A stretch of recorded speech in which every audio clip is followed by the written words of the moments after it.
Electronic engineer है, फिर भी बेरोजगार है।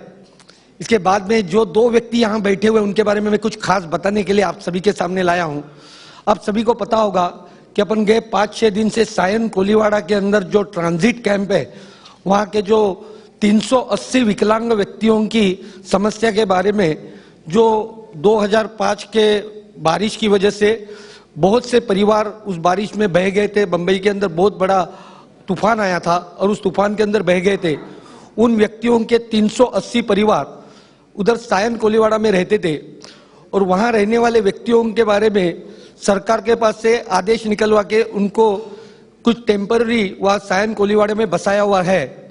उसमें के सिर्फ वहां 68 परिवार आज भी रह रहे हैं, क्योंकि जो अन्य लोगों को जहां जगह दी थी वहां रहने के उनकी समस्या बहुत थी। ये स्वयं भी उनको रहने को जगह दी थी, किंतु वो वहां नहीं रह सकते क्योंकि वहां संडास बाहर है, आने जाने का रास्ता नहीं है और जिस तरीके से जो रह रहे उनके पास कोई अन्य पर्याय नहीं है या खुदकुशी करने के उनका मन मानता नहीं है। इसकी वजह से वो जिंदा है, लेकिन लाश बन के जिंदा है।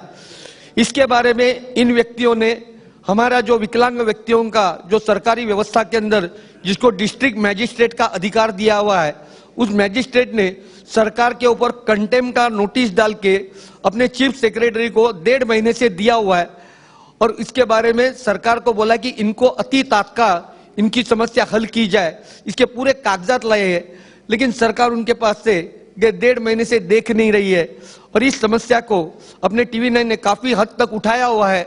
मैं आप सभी को TV9 के माध्यम से और हमारे आज जो सूर्य प्रकाश जी आए हुए हैं, रवि प्रकाश जी, उनके बताना चाहता हूं, आप सभी हमारी शाखा 9 के हमारे अपाहिज लोगों की एक आशा बन चुके हो और इस आशा की वजह से ही आज हमारे परिवार जिंदा है वहां के और पूरे मुंबई के। हम आपको विनती करते कि ये जो समस्या सरकार के पास, सरकार ने, कोर्ट ने ऑर्डर किया है कि आपने हमारा अवमान किया है, यह अवमान तात्काल दूर किया जाए। इन चीफ सेक्रेटरी को इनके बारे में तात्काल मीटिंग लेके इनको घर की समस्या हल की जाए, लेकिन चीफ सेक्रेटरी, सीएम और अन्य कोई भी इस विषय में नहीं देख रहे। मेरी एक गुजारिश है आप सभी के सामने और इन लोगों के भविष्य के लिए कि इस विषय के ऊपर TV9 के ऊपर एक चर्चात्मक कार्यक्रम आयोजित करके क्या क्या सरकार को आदेश दिए हैं और वो आदेश सरकार क्यों नहीं मान रही है, इसके बारे में जल्द से जल्द ये सवाल उठाया जाए, ऐसी विनती करता हूं। धन्यवाद।